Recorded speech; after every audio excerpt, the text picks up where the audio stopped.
देखिए, उत्तर प्रदेश की सरकार ने जो फैसला लिया है वो कांवड़ियों की भावना, उनकी आस्था को देखते हुए लिया है, सुरक्षा की दृष्टि से लिया।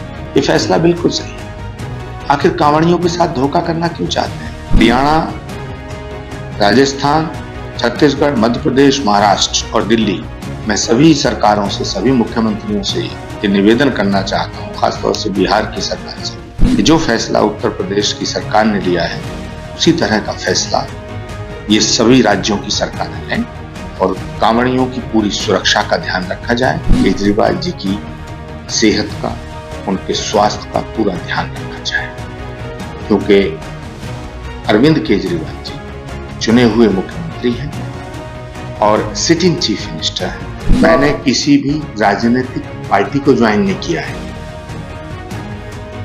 मैंने नरेंद्र मोदी जी के विचारों को ज्वाइन, नरेंद्र मोदी जी की शख्सियत को ज्वाइन किया। मैं नरेंद्र मोदी के साथ हूं, किसी भी कीमत पर, एट एनी कॉस्ट। हम सनातन संस्कृति, सभ्यता और धार्मिक शास्त्रों से खिलवाड़ करने की अनुमति नहीं दी जा सकती। मैं भारत के गृह मंत्री और भारत के प्रधानमंत्री जी से ये निवेदन करना चाहता हूं कि केजरीवाल जी की सेहत का, उनके स्वास्थ्य का पूरा ध्यान रखा जाए, क्योंकि अरविंद केजरीवाल जी चुने हुए मुख्यमंत्री हैं और सिटिंग चीफ मिनिस्टर हैं और इसके साथ साथ उनके देश में करोड़ों फॉलोअर हैं। उनका स्वास्थ्य, उनकी सेहत, उसका ध्यान रखा जाए। शब्दों में भी अब तक आपने ये नहीं कहा कि आपने भाजपा ज्वाइन किया। इससे ज्यादा साफ और क्या कहूं? मैंने किसी भी राजनीतिक पार्टी को ज्वाइन नहीं किया है। मैंने नरेंद्र मोदी जी के विचारों को ज्वाइन किया है, नरेंद्र मोदी जी की शख्सियत को ज्वाइन किया है। मैं नरेंद्र मोदी के साथ हूं। देखिए, उत्तर प्रदेश की सरकार ने जो फैसला लिया है वो कांवड़ियों की भावना, उनकी आस्था को देखते हुए लिया है, सुरक्षा की दृष्टि से लिया है। ये फैसला बिल्कुल सही है। आखिर कांवड़ियों के साथ धोखा करना क्यों चाहते हैं? और हरियाणा, राजस्थान, छत्तीसगढ़, मध्य प्रदेश, महाराष्ट्र और दिल्ली मैं सभी सरकारों से, सभी मुख्यमंत्रियों से ये निवेदन करना चाहता हूं, खासतौर से बिहार की सरकार से भी, कि जो फैसला उत्तर प्रदेश की सरकार ने लिया है उसी तरह का फैसला ये सभी राज्यों की सरकारें लें और कांवड़ियों की पूरी सुरक्षा का ध्यान रखा जाए, क्योंकि कांवड़ एक बहुत बड़ी तपस्या है और जिस तरह उत्तर प्रदेश की सरकार ने कांवड़ियों के प्रति अपनी श्रद्धा व्यक्त की है, इसी तरह सभी सरकारें कांवड़ियों की इस तपस्या के प्रति नतमस्तक होकर अपनी श्रद्धा व्यक्त करें। आप लगातार कांग्रेस के वरिष्ठ नेता रहे हैं और आप काफी समय तक कांग्रेस में शामिल रहे, लेकिन कल से एक बाजार चर्चा बिल्कुल गर्म हो रही है कि आपने भाजपा ज्वाइन कर ली है, तो क्या कहते हैं इस मामले को लेकर? सच बात करना, सनातन की बात करना, राम की बात करना, श्री कल्की धाम की बात करना, शास्त्र की बात करना, पुराण की बात करना, क्या कोई राजनीतिक पार्टी में ज्वाइन करने जैसा है? क्या सच्ची बात करने को, शास्त्रों की बात करने को, सनातन की बात करने के लिए हमें भाजपा ज्वाइन करना जरूरी है? मैं पूरे देश को बताना चाहता हूं कि मैंने नरेंद्र मोदी जी को ज्वाइन किया है।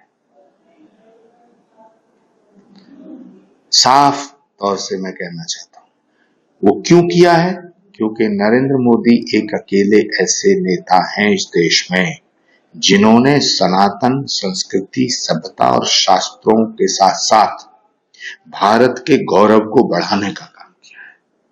पूरी दुनिया आज भारत की तरफ एक अच्छी निगाहों से देख रही है। पूरी दुनिया भारत को विश्व गुरु बनाने के इस प्रयास को सफल बनाने के लिए आज नरेंद्र मोदी के साथ खड़ी है। पूरी दुनिया नरेंद्र मोदी को अपना नेता मान रही है।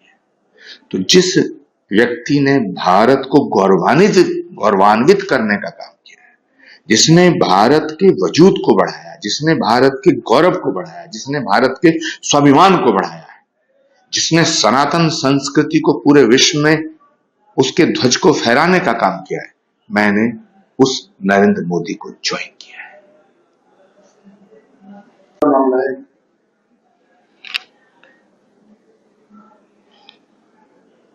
देखिए, अभिव्यक्ति की आजादी के नाम पर किसी भी धर्म और किसी की भी आस्था का मखौल नहीं उड़ाया जा सकता है, किसी भी धर्म शास्त्र से छेड़छाड़ नहीं की जा सकती है, किसी की भी धार्मिक भावनाओं और उनकी आस्थाओं से खिलवाड़ करने की अनुमति नहीं दी जा सकती है। भगवान श्री कल्कि का अवतार संभल में होगा, भगवान श्री कल्कि का अवतार विष्णु या ब्राह्मण के यहाँ होगा, भगवान श्री कल्कि का अवतार सुमति माता के गर्भ से होगा, भगवान श्री कल्कि भगवान श्री विष्णु के अंतिम अवतार हैं, 10वें अवतार हैं, और भगवान श्री कल्कि के अवतार से पहले श्री कल्कि धाम संभल में स्थापित हुआ है। भारत के प्रधानमंत्री जी ने 19 फरवरी को उसका शिलान्यास किया है।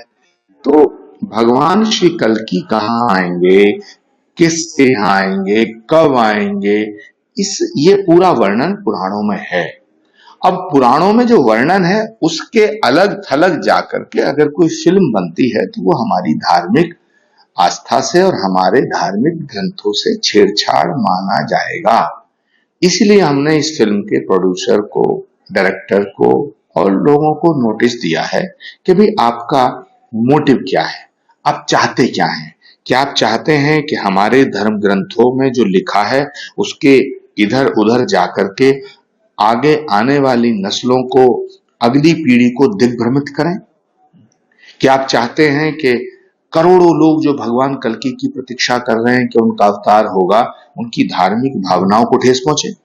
क्या आप चंद रुपए 100, 200, 500, 1000 करोड़ रुपया कमाने के चक्कर में हिंदू आस्था से खिलवाड़ करना चाहेंगे? हमारे पुराणों से खिलवाड़ करना चाहते हैं? हमारे पुराणों को तोड़ मरोड़ के पेश करना चाहते हैं? तो आखिर आप चाहते क्या हैं? ये हमने नोटिस में पूछा है। उनका जवाब आएगा, उनके जवाब की प्रतीक्षा है और उसके बाद हम अदालत की शरण में जाएंगे। लेकिन किसी भी कीमत पर, एट एनी कॉस्ट, हम सनातन संस्कृति, सभ्यता और धार्मिक शास्त्रों से खिलवाड़ करने की अनुमति